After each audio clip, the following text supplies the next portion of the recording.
only took one apple. He could have arrested her, but instead, he followed her. What he discovered next would unravel everything he thought he knew about justice, loneliness, and the quiet strength of a woman with nothing left to lose. Thank you so much for watching and for all your comments. Let me know at the end if you liked the story and where you're watching from and why you're following this. The autumn rain fell in steady sheets across Boston's cobblestone streets, turning the gaslit avenues into rivers of amber light. Detective William Crawford stood beneath the awning of Morrison's general store, his tall frame casting a long shadow across the wet pavement. At 32 years of age, he had seen enough of human nature to understand its complexities, yet something about this particular November evening in 1902 felt different. The cold seemed to seep deeper into his bones, and the loneliness he usually kept at bay pressed against his chest like a physical weight. William had been a detective for the Boston Police Department for nearly 8 years, a career that had consumed his life entirely. His strong jaw and piercing gray eyes had earned him respect among his colleagues, but his dedication to justice had cost him the warmth of companionship. He lived alone in a modest apartment on Beacon Hill, where the silence greeted him each night like an unwelcome guest. His only companion was his work, and even that had grown monotonous in recent months. He pulled his dark overcoat tighter around his broad shoulders and adjusted the brim of his hat, preparing to make his way home through the downpour. But before he could step into the rain, a movement across the street caught his attention. Through the curtain of water, he saw a woman emerge from the shadowy alley beside the general store. She moved with careful, deliberate steps, her dark cloak pulled close around her slender form. William's trained eye immediately noted something peculiar about her movements. She glanced nervously over her shoulder, then reached toward the wooden crate of apples displayed outside Morrison's store. The old merchant had gone inside moments earlier, leaving his wares unattended. The woman's pale hand trembled as it hovered over the fruit, and even from this distance William could see the internal struggle playing across her features. She took a single apple, just one, and quickly concealed it within the folds of her cloak. The gesture was so swift, so practiced, yet somehow so reluctant, that William found himself frozen in place. He had witnessed countless thefts during his career, but never one that seemed to carry such weight of desperation and shame. The woman stood there for a moment longer, her head bowed against the rain, and William caught a glimpse of her face beneath the hood of her cloak. She was beautiful, though sorrow had etched fine lines around her eyes and mouth. Her features were delicate, almost ethereal in the dim light, and something about the set of her shoulders spoke of a dignity struggling against circumstances. She appeared to be in her late 20s, with wisps of dark chestnut hair escaping from beneath her hood. There was a quality about her that suggested she had not always known such hardship. William should have called out, should have crossed the street and confronted her about the theft. It was his duty after all. But instead he remained still, watching as she hurried away down the rain-slicked street, her figure growing smaller until she disappeared around the corner of Tremont Street. Something had stayed his hand, some instinct that told him there was more to this story than a simple theft. The detective's mind worked methodically, analyzing what he had witnessed. The woman had taken only one apple, not a handful. She had hesitated, clearly troubled by the act. Her clothing, though worn, was of good quality, suggesting she had fallen from better circumstances. Most tellingly, she had looked back at the store with an expression that seemed to convey both gratitude and profound regret. William made a decision then that would alter the course of his life. Rather than reporting the incident or dismissing it entirely, he would investigate. Not officially, of course, but out of a curiosity that had been dormant for far too long. There was something about this woman, something that had reached across the rainy street and touched a place in his heart he had thought long closed off. The following morning arrived crisp and clear, the storm having washed the city clean. William stood in his small kitchen, brewing coffee as the early sunlight streamed through the window. He had spent a restless night thinking about the woman in the rain, and he had devised a plan. He would return to Morrison's general store and make some discreet inquiries. Perhaps the old merchant knew something about a woman matching her description. As he walked through the awakening city, William observed the daily routines of Boston's residents with fresh eyes. Newspaper boys called out headlines about President Roosevelt's latest policies, while horse-drawn carriages clattered past, their drivers bundling themselves against the autumn chill. A few early-model automobiles puttered down the wider avenues, their engines coughing and sputtering, though most Bostonians still relied on more traditional transportation. Morrison's General Store occupied a corner building that had stood for over 40 years, its wooden sign creaking gently in the morning breeze. William pushed open the door, and a small bell announced his arrival. The interior smelled of coffee, dried herbs, and the pleasant mustiness of a well-stocked establishment. Shelves lined the walls, crowded with everything from tinned goods to bolts of fabric. Old Mr. Morrison looked up from behind the counter, his weathered face breaking into a smile of recognition. He was a stout man in his 60s, with silver hair and spectacles perched on his nose. He had known William since the detective had first joined the police force, and they shared a cordial relationship. "Detective Crawford. Good morning to you, sir. What brings you to my humble establishment on this fine day?" Morrison's voice carried the lilt of his Irish heritage, though he had lived in Boston for more than 3 decades. William approached the counter, removing his hat and offering a friendly smile. "Good morning, Mr. Morrison. I was hoping you might help me with a small matter. Last evening during the rain, I noticed a woman near your store. She was wearing a dark cloak, appeared to be in her late 20s with dark hair. I'm trying to locate her regarding a separate matter. Nothing serious, but I thought perhaps you might know who she is." Morrison's expression grew thoughtful, and he stroked his chin contemplatively. "A woman in a dark cloak, you say? During the storm?" He paused, considering. "Well, now, that description could fit several ladies who frequent this neighborhood, but given the weather and the hour, I'd wager you're speaking of Mrs. Eleanor Hartley." "Eleanor Hartley," William repeated, committing the name to memory. The sound of it seemed to resonate with something deep within him, though he couldn't quite explain why. "Aye, that's right. Poor young woman she is. Widowed just over a year ago when her husband, Thomas Hartley, passed from pneumonia. He was a clerk at one of the shipping firms down by the harbor. Respectable fellow. They lived modestly but comfortably enough until his passing. Since then, I understand she's had quite a difficult time of it." William felt a stirring of compassion, mixed with his growing curiosity. "Does she live nearby?"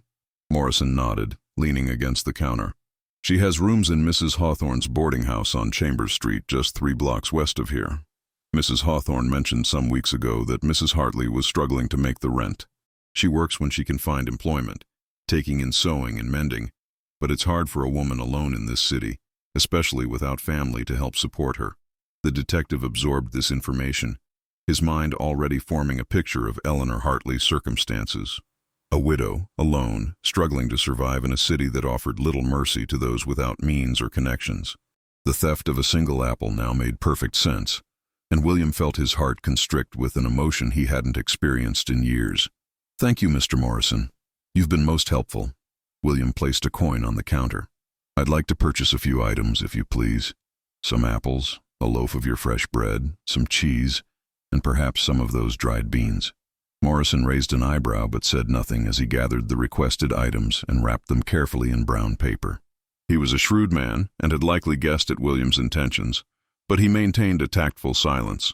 When the transaction was complete, William tucked the parcel under his arm and made his way back onto the street. Chambers Street was a quiet residential area, lined with brick boarding houses and modest family homes. Mrs. Hawthorne's establishment stood halfway down the block, distinguished by its well-maintained facade and the neat flower boxes that hung beneath the windows, though the flowers had long since succumbed to autumn's chill. William climbed the steps to the front door and knocked firmly. The woman who answered was in her 50s, with sharp eyes and an expression that suggested she suffered no nonsense. Her gray hair was pulled back in a severe bun, and her dark dress was immaculate. "Mrs. Hawthorne?" William asked politely. "I am she. And you are?" Her tone was cautious but not unfriendly. "Detective William Crawford, ma'am. I'm here on an unofficial matter. I'm looking for one of your residents, a Mrs. Eleanor Hartley. Is she at home?" Mrs. Hawthorne's expression softened slightly at the mention of Eleanor's name.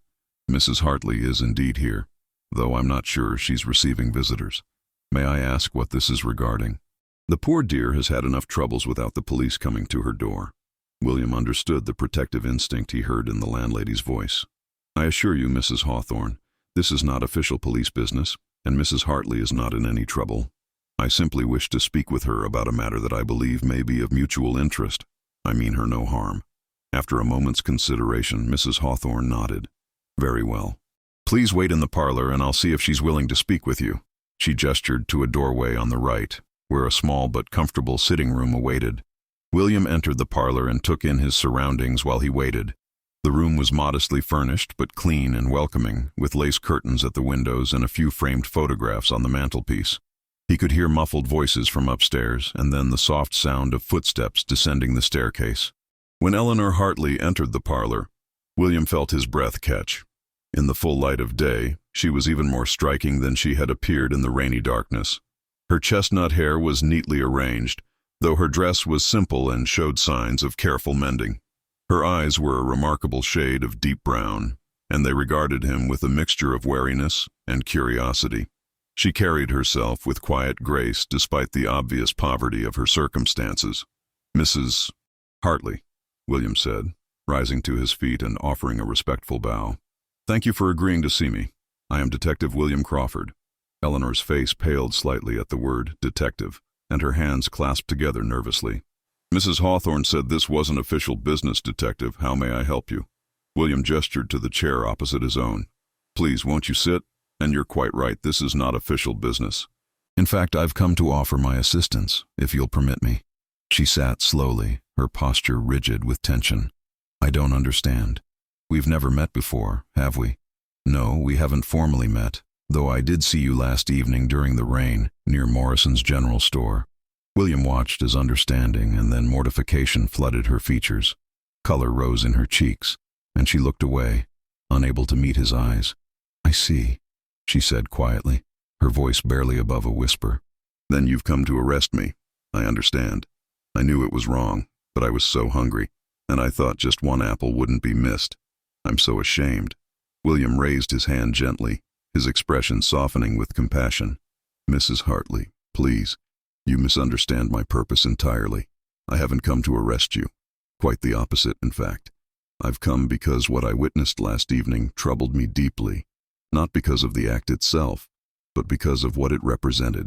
No one should be driven to such desperation, especially not someone who clearly possesses both dignity and moral character."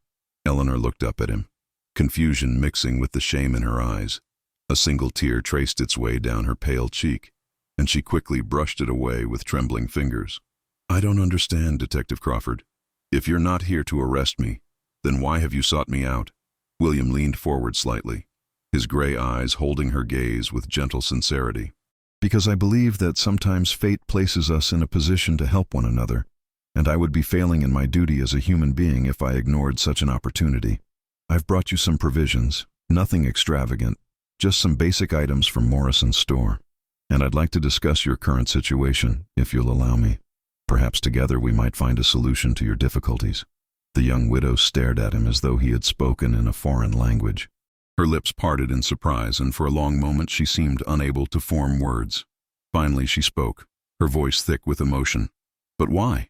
You don't know me. We've never met before yesterday. Why would you concern yourself with my troubles?" It was a fair question, and one that William had asked himself throughout the sleepless night.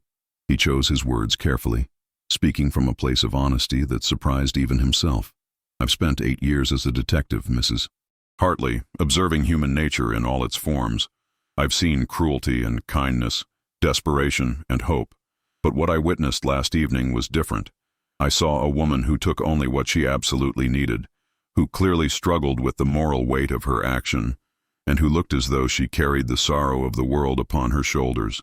It moved something in me that has been dormant for a very long time." He paused, gathering his thoughts before continuing. "Moreover, I find myself in a unique position to offer assistance.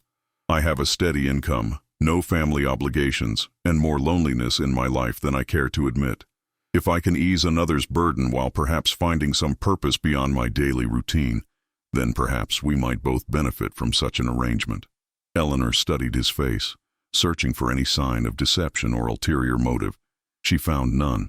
What she saw instead was a man whose handsome features were marked by intelligence and integrity, whose tall, strong frame seemed built to shoulder the troubles of others, and whose eyes held a loneliness that mirrored her own. Despite her circumstances, despite the desperation that had driven her to theft, she had not lost her ability to read character, and everything about William Crawford spoke of genuine goodness. "You're truly serious," she said softly, wonder creeping into her voice. You really mean to help me, a complete stranger who stole from a merchant's store? 1 apple, William corrected gently, a hint of a smile touching his lips. You took 1 apple, Mrs. Hartley, and I suspect you needed it more than Mr. Morrison did. And yes, I am entirely serious, though I should mention that Mr. Morrison sends his regards. He spoke quite warmly of you and your late husband. He bears you no ill will, and I've already compensated him for the apple, along with purchasing the provisions I mentioned. Fresh tears welled in Eleanor's eyes, but these were different from before. They spoke of relief, of gratitude, and of something else she couldn't quite name. I don't know what to say, Detective. Your kindness is overwhelming. I've been alone for so long, struggling to survive each day, that I'd almost forgotten what it felt like to have someone show concern for my welfare. Then perhaps you might start by calling me William, at least when we're speaking privately. And if you're comfortable with it, I'd like to call you Eleanor. Formality has its place, but I hope we might consider this the beginning of a friendship. Eleanor nodded slowly, a tentative smile breaking through her tears. William, then. And yes, please, call me Eleanor. I would be honored to consider you a friend, though I still can hardly believe this is happening. It feels like a dream. William stood and retrieved the parcel he had brought, placing it gently on the small table between them. This is quite real, I assure you. Please take these provisions. They're yours without condition or expectation. But I'd also like to propose something more substantial, if you'll hear me out.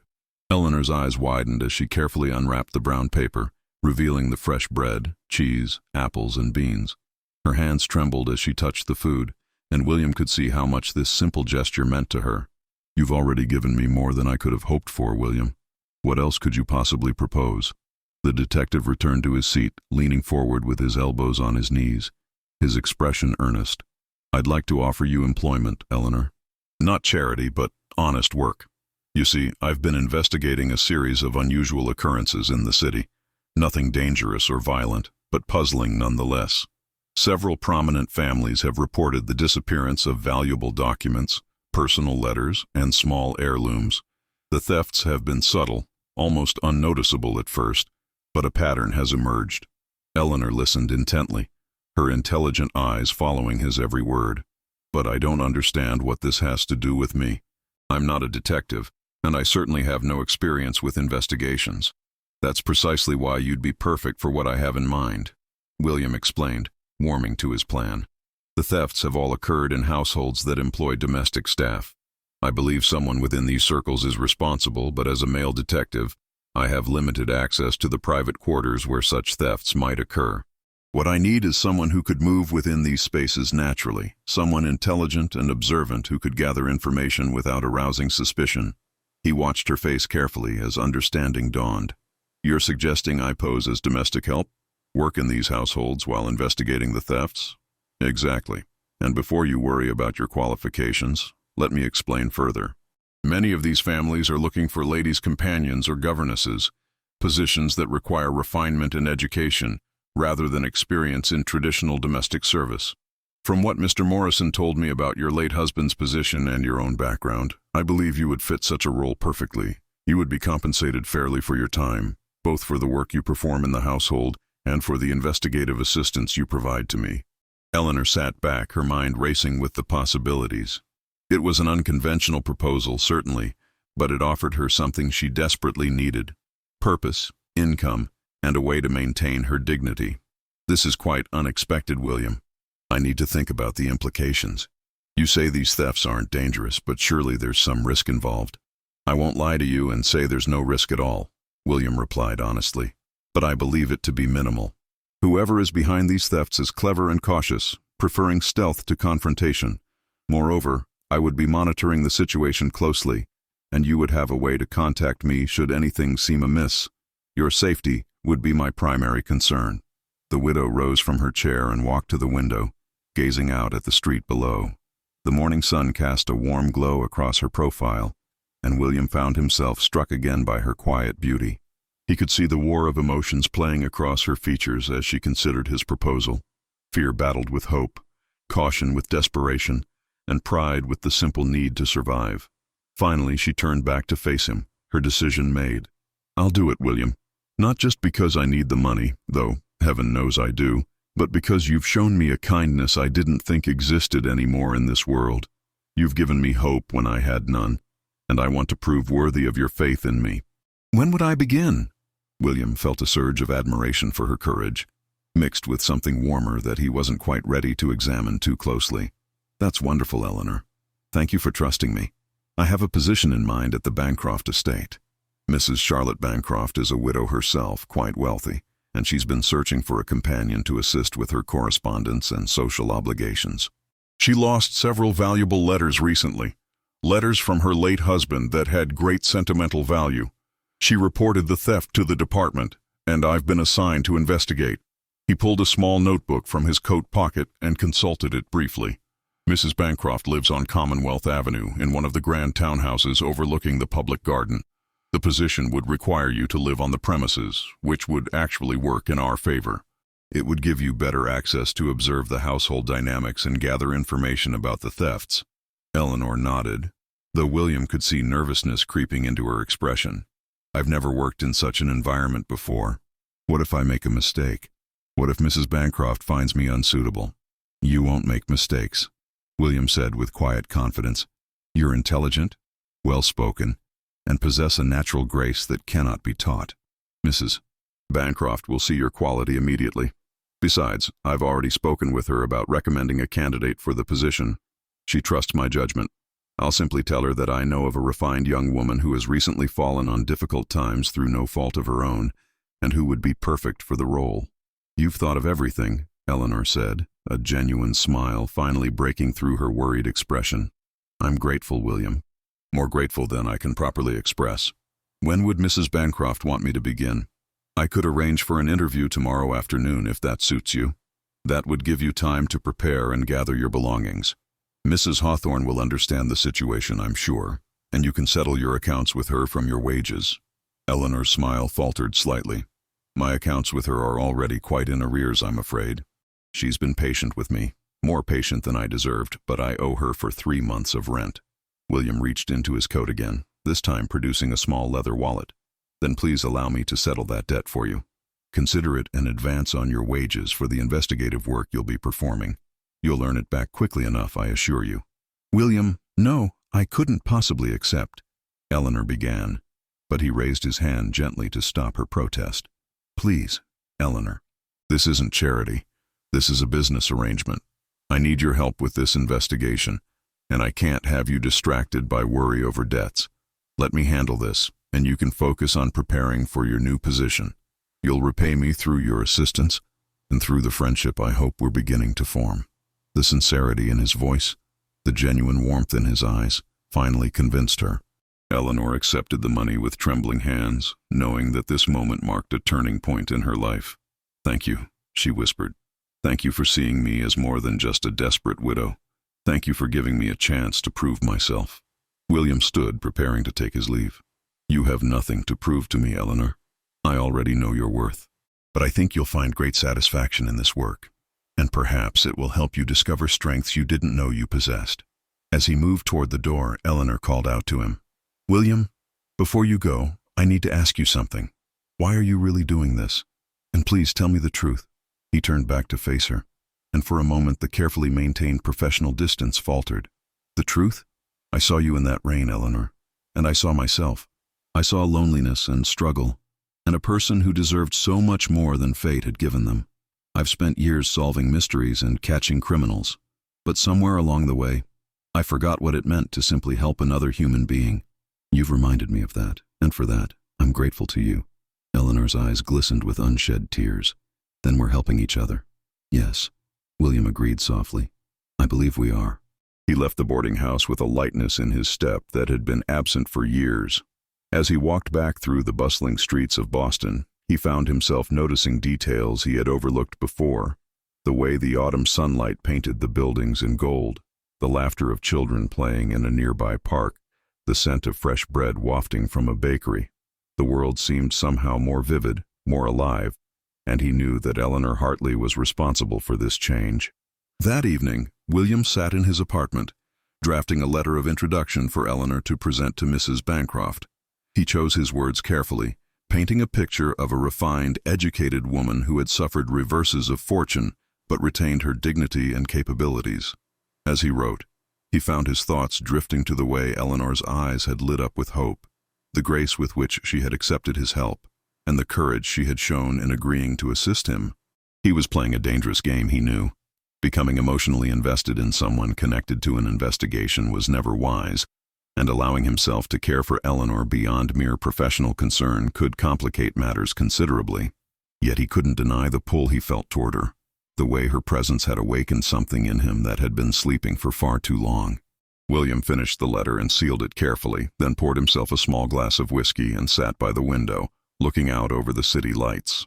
Tomorrow, he would deliver the letter to Eleanor and escort her to her interview with Mrs. Bancroft.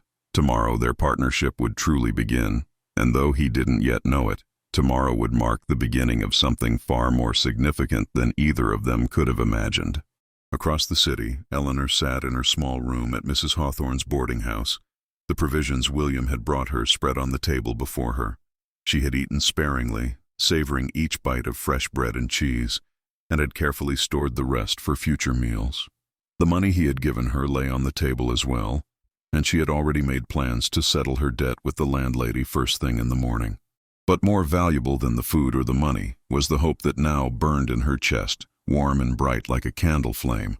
For the first time since her husband's death, she felt as though her life might have purpose again, as though she might be more than just a shadow drifting through the world. William Crawford had seen her, truly seen her, and had offered her not pity but partnership, not charity but opportunity.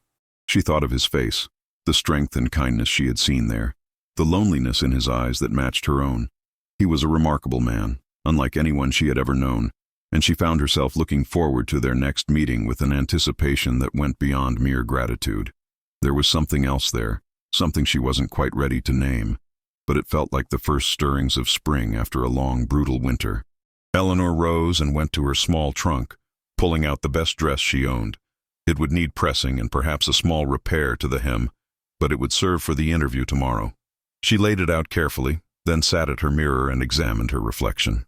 The woman who looked back at her seemed different somehow, as though hope had begun to restore what sorrow had eroded. Tomorrow, she whispered to her reflection. Tomorrow begins a new chapter. And with that thought warming her heart, Eleanor Hartley prepared to embrace whatever fate had in store for her, knowing that for the first time in over a year, she would not face it alone. The following afternoon arrived with a crispness that spoke of winter's approach. Eleanor stood before the mirror in her room, adjusting the collar of her navy blue dress for the third time.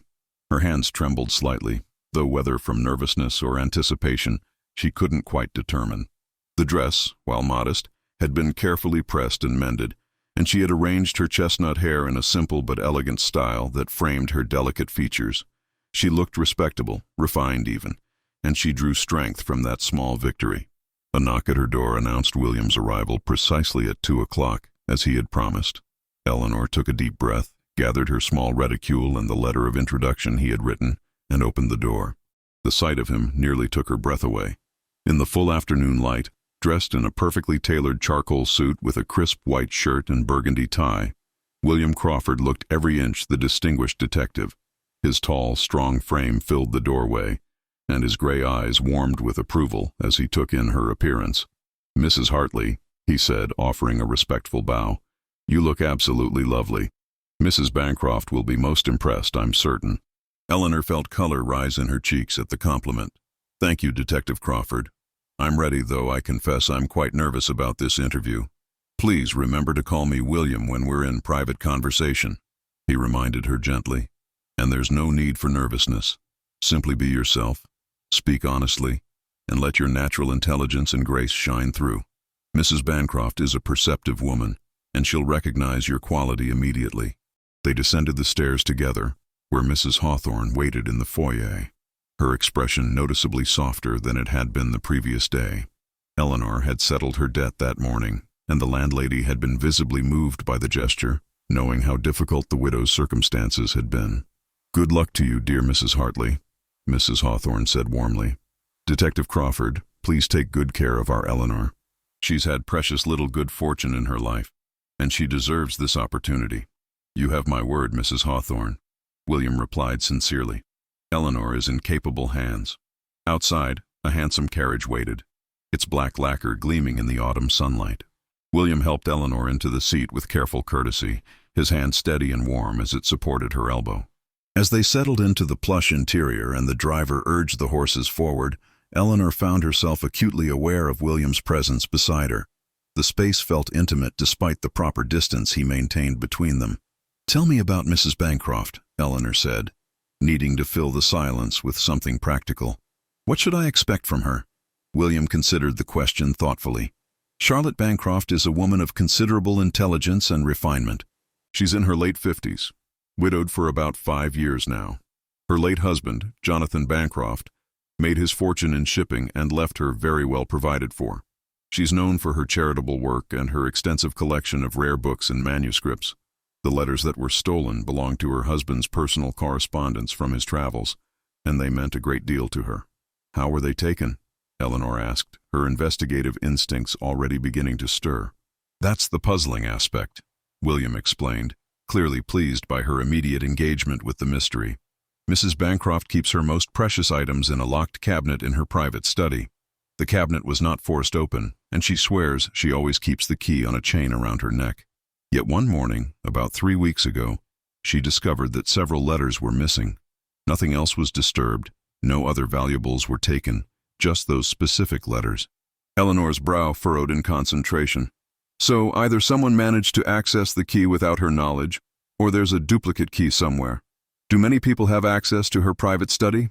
"Excellent reasoning," William said with genuine admiration. "And that's precisely what we need to determine. The household staff includes a butler, 2 maids, a cook, and a groundskeeper.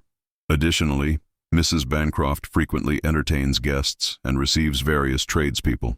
The companion position would give you access to her private quarters and the opportunity to observe the household dynamics closely."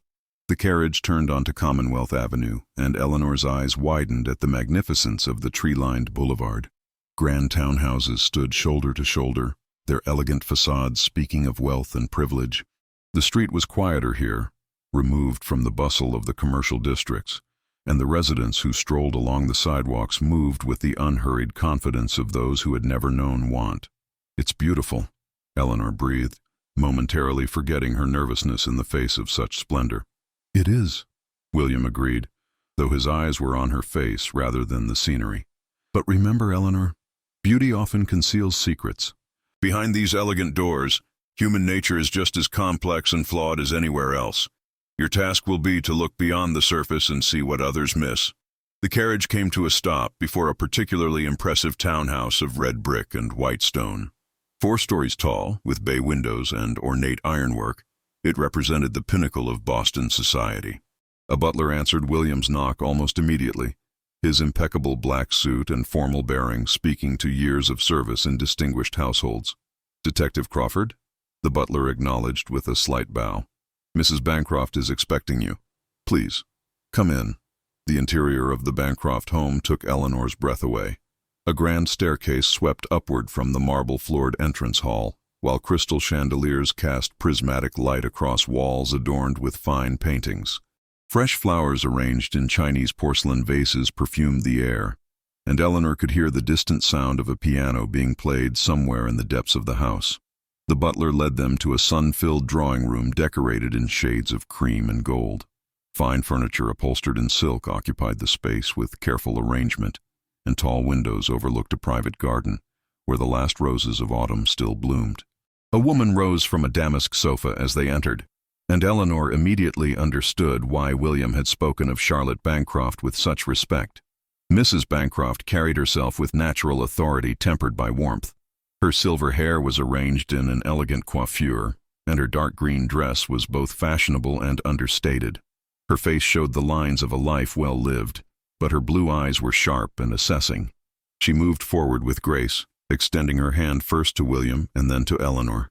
"Detective Crawford, how good of you to come, and this must be the young lady you mentioned in your note." Mrs. Bancroft's voice was cultured, with the refined accent of old Boston society. "Mrs. Bancroft, may I present Mrs. Eleanor Hartley?" William said formally. "Eleanor, this is Mrs. Charlotte Bancroft." Eleanor curtsied gracefully, grateful for the deportment lessons her mother had insisted upon years ago. "Mrs. Bancroft, it's an honor to meet you. Thank you for agreeing to see me. The pleasure is mine, my dear. Please, both of you, do sit down. I've asked for tea to be brought." Mrs. Bancroft settled back onto the sofa and gestured for them to take the chairs opposite. "Detective Crawford speaks very highly of you in his letter, Mrs. Hartley. He mentions that you've recently been widowed and are seeking a position. Tell me about yourself." Eleanor felt William's encouraging presence beside her and drew strength from it. "Yes, ma'am. My husband, Thomas Hartley, passed away just over a year ago from pneumonia. He was a clerk with the Hartford Shipping Company. We had been married for 6 years, and his death was quite sudden. Since then, I've been managing as best I can through sewing work and other small employments, but I find myself in need of a more stable situation." "I'm very sorry for your loss," Mrs. Bancroft said with genuine sympathy. "Widowhood is a difficult path, as I know all too well. Detective Crawford mentions that you're educated. What was your background before your marriage?" "My father was a school teacher in Providence, Rhode Island," Eleanor explained, finding her confidence growing as she spoke. "He believed strongly in education for both his sons and daughters. I was tutored in literature, history, French, and music. I attended Miss Porter's Academy for Young Ladies in Hartford for 2 years before my family's circumstances changed. I met my husband at a church social when I was 20, and we married shortly thereafter." Mrs. Bancroft nodded approvingly. "And you're comfortable with correspondence and social obligations?" "The position I'm seeking to fill requires someone who can assist me with my extensive letter writing, help organize my social calendar, and provide companionship during the long winter evenings. I also have a substantial library that needs cataloging, a project I've been putting off for far too long. I would enjoy such work very much," Eleanor replied honestly. "I've always loved books and correspondence. My husband used to joke that I could write a letter about anything and make it interesting." A smile touched Mrs. Bancroft's lips. "I can see why Detective Crawford recommended you so strongly. You have presence, my dear, and intelligence. These qualities cannot be taught." She paused, studying Eleanor with those keen blue eyes. "I must ask, however, are you aware of the recent troubles we've experienced in this household? The theft I reported to the police?" Eleanor met her gaze directly. "Detective Crawford mentioned that you had lost some valuable letters, ma'am. I want to assure you that I'm a person of absolute integrity. I would never violate the trust of an employer, and you would find me completely reliable in all matters." The irony of these words, coming from someone who had so recently stolen an apple, was not lost on Eleanor, but she meant every word. What she had done in desperation was entirely different from betraying someone who had extended trust and kindness. She would rather starve than abuse Mrs. Bancroft's confidence. Mrs. Bancroft seemed to sense the sincerity behind Eleanor's words. "I believe you, my dear. In fact, I'll be frank with you. Detective Crawford and I have discussed this situation at length, and he has suggested that having someone new in the household, someone observant and intelligent, might help shed light on these mysterious thefts. Are you comfortable with that aspect of the position?" Eleanor glanced at William, who gave her a slight nod of encouragement. "Yes, ma'am. I would be honored to assist in any way I can.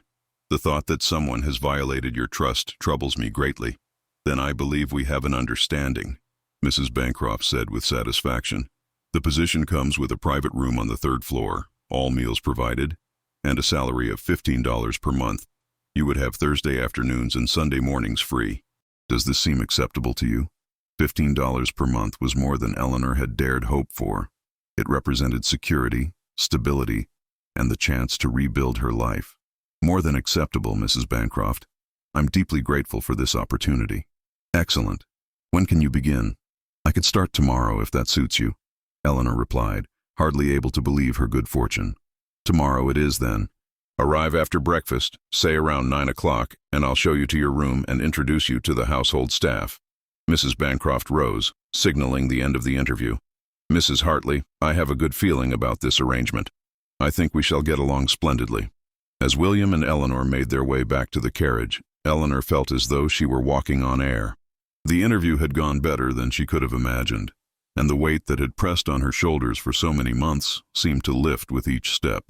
Once they were settled in the carriage and the horses began their journey back toward the boarding house, Eleanor turned to William with shining eyes. "I can hardly believe it. She hired me, William. She actually hired me." William's smile was warm and genuine, transforming his normally serious features into something approaching joy. Of course she did. I told you she would recognize your worth. You were perfect, Eleanor. Poised, honest, and intelligent. I was very proud of you. The words sent a flutter through Eleanor's chest, a feeling she hadn't experienced in so long that it took her a moment to recognize it. She was attracted to this man, she realized with a start.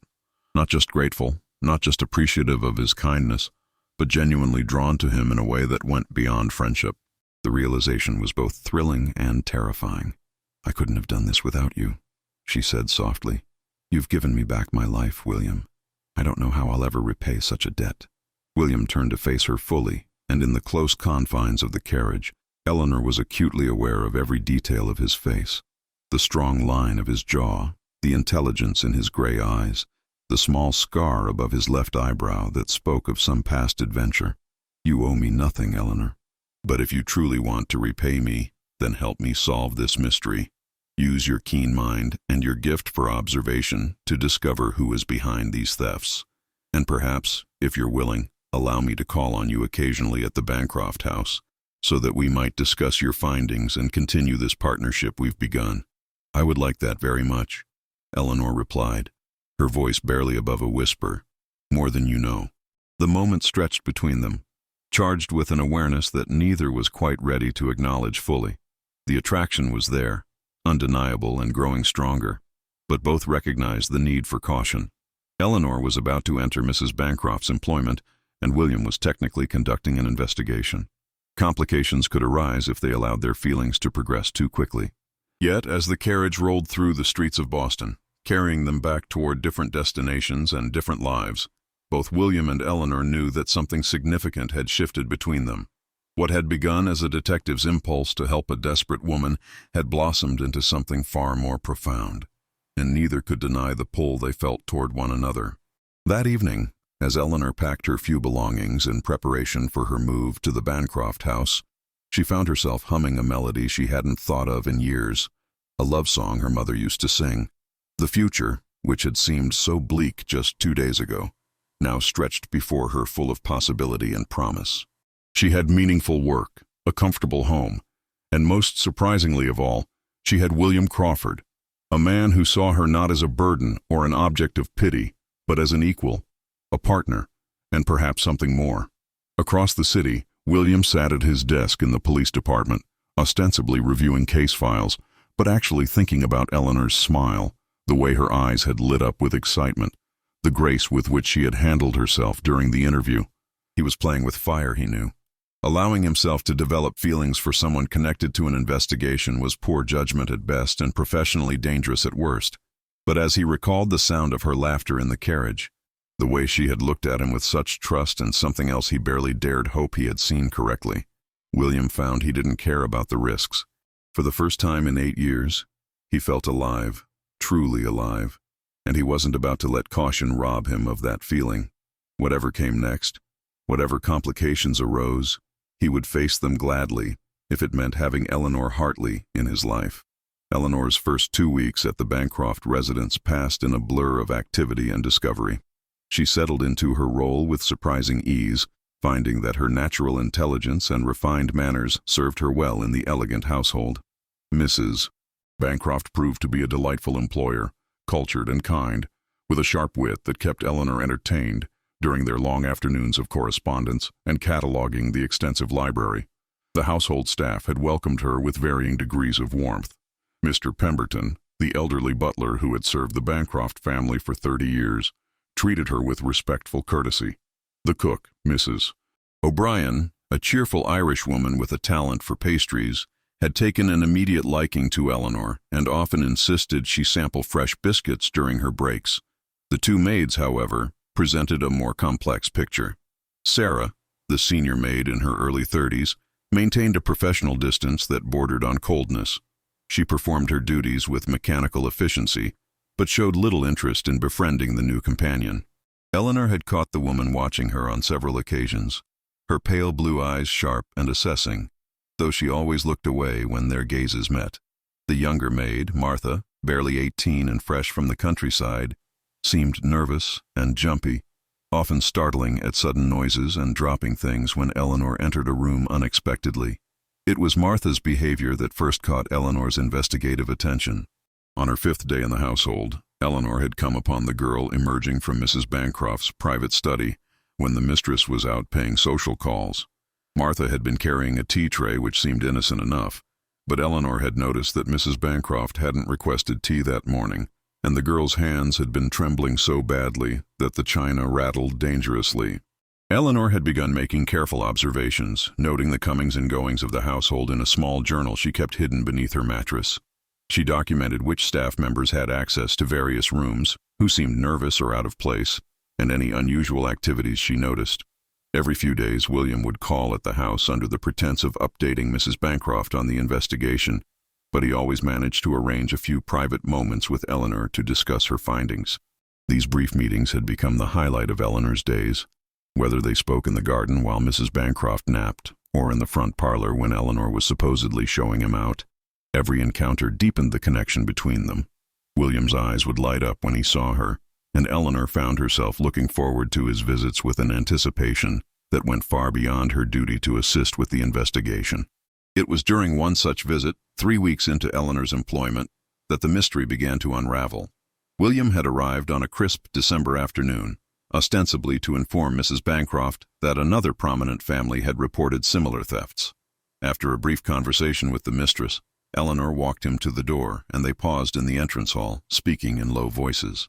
"I've noticed something peculiar about Martha, the younger maid," Eleanor confided, keeping her voice barely above a whisper. "She seems terrified of something, or someone. Yesterday I saw her crying in the scullery, but when I asked if I could help, she ran away. And I've caught her coming out of Mrs. Bancroft's study on 3 separate occasions when she had no business being there." William's expression grew serious. "Has anything else been taken?" "Not that Mrs. Bancroft has mentioned, but I haven't had the opportunity to examine the cabinet myself. She keeps it locked, as you know, and never removes the key from around her neck." Eleanor paused, glancing around to ensure they were alone. "But William, I think there might be more to this than simple theft. Martha seems genuinely frightened, not guilty. It's as though she's being forced into something against her will." Before William could respond, a commotion erupted from the direction of the kitchen. Raised voices echoed through the hallway, followed by the sound of breaking crockery. Eleanor and William exchanged a quick glance before hurrying toward the source of the disturbance. They found the kitchen in chaos.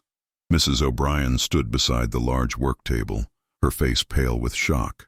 Mr. Pemberton was attempting to restrain Martha, who was sobbing hysterically and struggling to break free from his gentle but firm grip. Sarah stood in the corner, her expression unreadable, while Mrs. Bancroft had appeared from the drawing room, drawn by the noise. "What on earth is happening here?" Mrs. Bancroft demanded, her authoritative voice cutting through the confusion. Martha's sobs only intensified, and she collapsed against Mr. Pemberton, her whole body shaking. "I'm sorry. I'm so sorry," she gasped between tears. "I didn't want to do it, but she said she'd tell everyone about my father, that we'd lose everything, that my family would be ruined." "Martha, calm yourself and explain clearly," Mrs. Bancroft commanded, though her tone had softened with concern. The young maid raised her tear-stained face, and Eleanor felt a surge of compassion for the terrified girl. "It was the letters, ma'am. I took them, but I swear I didn't want to. I was forced." "Who forced you?" William stepped forward, his detective's instinct taking over. His voice was firm, but not unkind. "Martha, if someone has been threatening you, you need to tell us everything. You won't be in trouble if you tell the truth now." Martha's eyes darted to Sarah, who had gone very still in the corner. The senior maid's face remained impassive, but Eleanor noticed a muscle twitching in her jaw. Something clicked into place in Eleanor's mind, and she moved to stand beside William, her own voice gentle as she addressed the frightened girl. "Sarah has been threatening you, hasn't she?" Eleanor said softly. "She discovered something about your family and used it to force you to steal from Mrs. Bancroft." Martha's fresh bout of tears confirmed Eleanor's suspicion. "My father," she whispered. "He was in prison 5 years ago for debt. Sarah found out somehow, and she said if I didn't help her, she'd spread the story all over Boston. No one would hire us, and my younger brothers and sisters would starve. I had no choice." All eyes turned to Sarah, who stood frozen, her face now drained of color. William moved toward her with the practiced ease of a man accustomed to confronting criminals, though his movements were careful and non-threatening. "Sarah, I think you'd better explain yourself," William said evenly. "And I should inform you that lying to a police detective is a serious offense." For a long moment, Sarah said nothing. Then, as though a dam had broken, words began pouring from her lips in a bitter torrent. "Why shouldn't I have taken them? Do you know what it's like to serve wealthy people day after day, year after year, watching them live in luxury while you work your fingers to the bone for a pittance? Mrs. Bancroft has more than she could ever need, more than she could spend in 10 lifetimes. Those letters, those precious letters from her dead husband, they were worth a fortune to the right collectors. I found someone who would pay handsomely for them, someone who asks no questions." "So you used Martha to do your dirty work," William said, his voice hard now. "You threatened an innocent girl and forced her to become an accomplice to your crimes." "I gave her a share of the profits," Sarah protested, though her defense sounded hollow even to her own ears. "I wasn't cheating her, and I was careful never to take anything that would be immediately missed. Just a few letters here, a small heirloom there, things that could be written off as misplaced." Mrs. Bancroft had been listening in stunned silence, but now she spoke, her voice trembling with a mixture of anger and hurt. "Sarah, you've been with this household for 8 years. I trusted you. I gave you excellent wages, time off when your mother was ill, a warm place to sleep and good food to eat. How could you betray that trust?" Sarah's face twisted with resentment. 8 years of servitude, you mean? 8 years of yes, ma'am, and right away, ma'am, and watching you parade around in your fine dresses while I wear the same black uniform day after day. You have no idea what it's like. None of you do. "That doesn't give you the right to steal," Eleanor said firmly, surprising herself with the strength in her voice. "I know what it's like to be desperate, Sarah. I know what it's like to be hungry and cold and afraid. But there's always a choice, always another way. You could have asked for help, could have sought honest employment elsewhere, could have done 100 things that didn't involve threatening an innocent girl and stealing from someone who trusted you." The conviction in Eleanor's words seemed to cut through Sarah's defenses, and the maid's shoulders slumped in defeat. William took the opportunity to step forward and place a restraining hand on her arm. "Sarah Blackwood, I'm placing you under arrest for theft and extortion. Mr. Pemberton, if you would be so kind as to fetch my colleagues from the station, they're waiting just outside." William had clearly anticipated this confrontation and come prepared. As Mr. Pemberton hurried to comply, Eleanor moved to Martha's side, placing a comforting arm around the still trembling girl. "It's over now," she murmured gently. "You're safe, and you did the right thing by telling the truth." Mrs. Bancroft approached them, her face etched with concern for the young maid. "Martha, my dear child, why didn't you come to me? I would have helped you. Your father's past has nothing to do with your character or your worth." "I was so scared, ma'am," Martha sobbed. "Sarah made it sound like the whole world would turn against us. I didn't know what to do. You should have trusted in the goodness of others," Mrs. Bancroft said kindly, patting the girl's hand. "But I understand fear makes us do things we wouldn't otherwise consider. You won't lose your position here, Martha. You're a victim in this as much as I am." Within the hour, 2 uniformed officers had arrived and taken Sarah into custody. William spent considerable time documenting Martha's statement and gathering evidence of Sarah's crimes. The stolen letters were recovered from Sarah's room, hidden beneath a loose floorboard, along with several other small items she had taken over the months. She had not yet sold them, waiting for the perfect opportunity to contact her buyer without arousing suspicion. As evening fell and the household slowly returned to some semblance of normalcy, William found Eleanor in Mrs. Bancroft's study, where she was carefully cataloging the recovered items. The soft lamplight cast a warm glow across her features, and William paused in the doorway simply to admire her. She looked up, sensing his presence, and a smile brightened her face. "You were remarkable today," William said, entering the room and closing the door behind him. They were alone, the household having retired to recover from the day's dramatic events. "The way you saw through to the truth, the compassion you showed Martha, the strength in your words to Sarah. I was very proud of you, Eleanor." Eleanor set down her pen and rose to face him, her heart beating faster at the warmth in his eyes. "I couldn't have done any of this without you, William. You gave me this opportunity. You trusted me. You helped me become more than I thought I could be." William moved closer, and Eleanor found she couldn't look away from his gaze. The attraction that had been building between them for weeks now filled the space between them like an electric current. "Eleanor, I need to tell you something, and I need to be completely honest with you." "Yes?" she breathed, barely able to speak. "When I saw you that rainy night, taking that single apple, it wasn't just compassion that moved me. It was something more, something I didn't fully understand at the time. But now, after these weeks of knowing you, of watching you grow and shine, I understand it perfectly."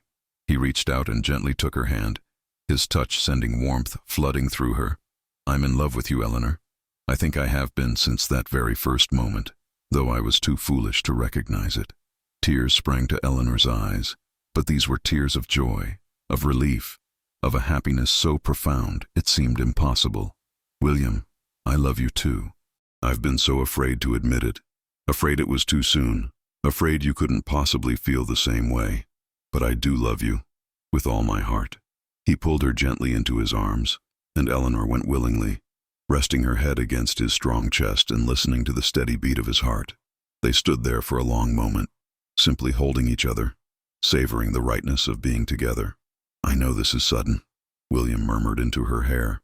"I know there are proprieties to observe, a proper period of mourning you should complete, social conventions we should follow. But Eleanor, I don't want to waste another moment of our lives apart. I want to court you properly, to give you the romance and respect you deserve, and eventually, when the time is right, I want to ask you to be my wife." Eleanor pulled back just enough to look up into his face, her own eyes shining with unshed tears. "I would like that very much, William. All of it. The courtship, the future together, everything. I never thought I could be this happy again. Never thought I'd find someone who could see past my circumstances and value me for who I am." "You're extraordinary, Eleanor Hartley," William said softly, lifting his hand to gently cup her cheek. "And if you'll allow me, I'd like to spend the rest of my life proving that to you." Their first kiss was gentle, tender, filled with the promise of all the tomorrows that stretched before them. When they finally parted, both were smiling, and the loneliness that had haunted them both for so long had vanished completely, replaced by a warmth that seemed to radiate from their very souls. A discreet cough from the doorway made them spring apart, though they kept their hands clasped together. Mrs. Bancroft stood in the entrance, her eyes twinkling with amusement and approval. "I do apologize for the interruption," she said with a knowing smile. "But I wanted to thank you both for solving this mystery and recovering my treasures. Detective Crawford, I also wanted to say that I've been in this world long enough to recognize true affection when I see it, and I heartily approve. Eleanor is a remarkable young woman, and you're a very fortunate man." William bowed respectfully, though he couldn't suppress his smile. "I'm well aware of my good fortune, Mrs. Bancroft, and I promise you, I intend to make Eleanor as happy as she deserves to be." "I have no doubt of that," Mrs. Bancroft replied warmly. She turned to Eleanor with genuine affection. "My dear, I hope this means you won't be leaving my employment immediately. I've grown quite fond of having you here, and I believe we've only just begun our work on the library catalog." Eleanor glanced at William, who nodded encouragingly.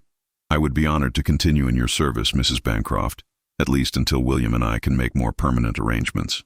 "You've been so kind to me, and I wouldn't dream of leaving you in the lurch." "Excellent. Then it's settled. You'll continue as my companion. Detective Crawford will call upon you regularly, quite regularly, I suspect. And when the time comes for you to marry, I shall throw you the most magnificent wedding reception Boston has ever seen." Mrs. Bancroft's declaration was made with such conviction that both Eleanor and William laughed with delight. The weeks that followed were among the happiest Eleanor had ever known. William called on her 3 times a week, always proper, always respectful, but with an underlying current of deep affection that made every encounter precious.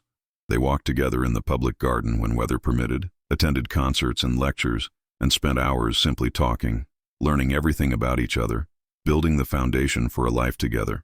On Christmas Eve, 6 weeks after Eleanor had first entered the Bancroft household, William arrived with a small velvet box tucked in his coat pocket. Mrs. Bancroft had graciously allowed them privacy in the drawing room, where a magnificent Christmas tree stood decorated with candles and ornaments that sparkled in the firelight. Eleanor wore a new dress that Mrs. Bancroft had insisted on buying her, a deep burgundy silk that complemented her coloring beautifully. Her eyes shone with happiness as William took both her hands in his and knelt before her. "Eleanor Hartley, You came into my life when I had all but given up on finding happiness. You taught me that love can bloom in the most unexpected places, that compassion and courage often go hand in hand, and that sometimes the bravest thing we can do is accept help when it's offered. I love you more than I ever thought it possible to love another person, and I would be honored beyond measure if you would consent to become my wife. He opened the box to reveal a simple but elegant gold band, set with a single perfect sapphire, the deep blue stone catching the firelight and throwing sparks of color across Eleanor's tear-stained face. "Yes," she whispered, her voice thick with emotion. "Yes, William. 1,000 times yes. I love you so much, and I cannot wait to begin our life together." William slipped the ring onto her finger, and then rose to take her in his arms, kissing her with all the love and passion that had been building between them since that rainy November night when he had first seen her. When they finally parted, both were laughing and crying at the same time, overwhelmed by the joy of the moment. Mrs. Bancroft appeared moments later with champagne and glasses, her own eyes suspiciously bright. "To the happy couple," she declared, raising her glass in a toast, "may your love continue to grow stronger with each passing year, and may you always remember that even the darkest moments can lead to the brightest futures." They were married the following spring, on a perfect April morning when the gardens of Boston were in full bloom. Eleanor wore a gown of ivory silk that Mrs. Bancroft had commissioned from the finest dressmaker in the city, and William stood tall and proud in a new suit, his eyes never leaving his bride's radiant face throughout the ceremony. The reception at the Bancroft house was indeed magnificent, attended by William's colleagues from the police department, Eleanor's few remaining friends from her days before widowhood, and many of Mrs. Bancroft's society acquaintances who had come to adore the former companion. Even Martha was there, happy and healthy, having blossomed under Mrs. Bancroft's continued kindness and support. As Eleanor and William danced their first dance as husband and wife, moving together in perfect harmony while their guests looked on with approval and affection, Eleanor thought back to that desperate November evening when she had taken a single apple to quiet her gnawing hunger. She had been at her lowest point then, alone and afraid, with no hope for the future. But that single act of desperation had led her to William, had set in motion a chain of events that had transformed both their lives completely. She had learned that true love could emerge from the darkest circumstances, that kindness and compassion could change everything, and that sometimes the people we think we're helping are actually the ones who save us.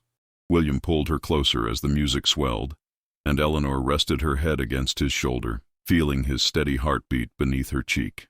"I love you, Mrs. Crawford," he murmured into her hair. "And I love you, Detective Crawford," she replied softly. "Thank you for seeing me that night. Thank you for not looking away. Come with me," William had said in his heart that rainy evening, though he hadn't spoken the words aloud. And Eleanor had come with him into a future neither could have imagined, into a love that would sustain them through all the years ahead, into a happiness born from compassion, courage, and the simple human need to reach out to another soul in distress. As the reception continued around them and the spring sunshine streamed through the windows of the Bancroft house, illuminating everything in golden light, Eleanor and William held each other close and looked forward to all the adventures and joys that awaited them. They had found each other against all odds, two lonely souls who had become whole through love, and nothing would ever part them again. Their story had begun with a single stolen apple and a detective who chose compassion over duty. It continued with mystery, investigation, and the slow building of trust and affection. And it would endure through all the years to come, a testament to the transformative power of love and the beautiful truth that sometimes the greatest adventures begin with the smallest acts of kindness. The end.